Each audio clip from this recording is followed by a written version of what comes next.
You're charged with a crime and you don't know why. Or you've been arrested and you want to see what the prosecutor has on you. You don't have to wait for trial in order to find out. That's what criminal discovery is for. I'm Catherine Sheely and I'm a criminal defense attorney in Colorado.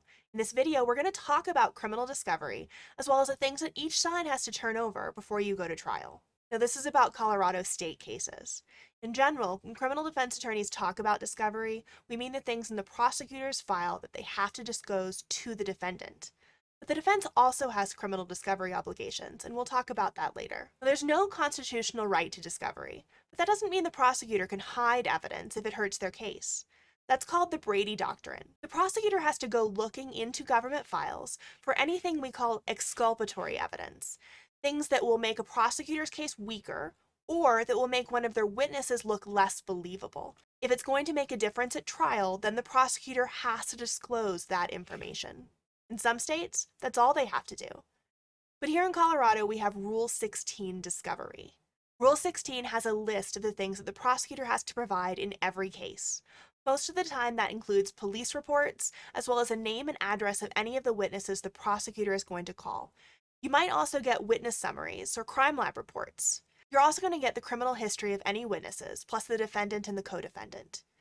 If there's any recordings of statements made by the defendant, those have to be disclosed. And if the prosecutor is going to claim that the defendant made a statement and they're going to use it at trial, but it wasn't recorded, they have to give a summary of that statement. When do you get discovery in a criminal case? When I enter in as a criminal defense lawyer, I immediately ask for discovery, and usually it takes 2 to 3 weeks to start getting the information. Sometimes it takes much longer for the information to be created. You're waiting on crime lab, and it might take months to get a DNA result.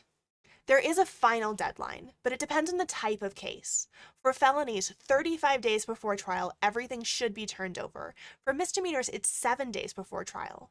But judges change those rules all the time. That's what the prosecutor has to disclose.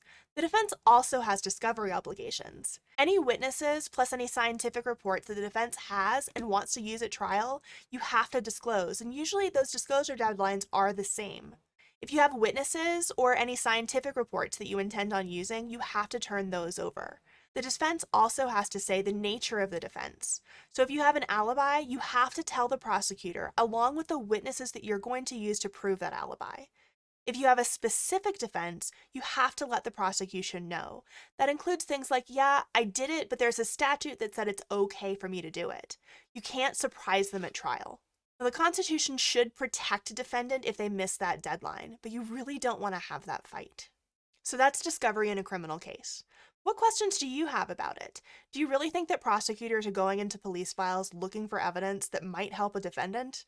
Let me know in the comments below. Thank you for watching.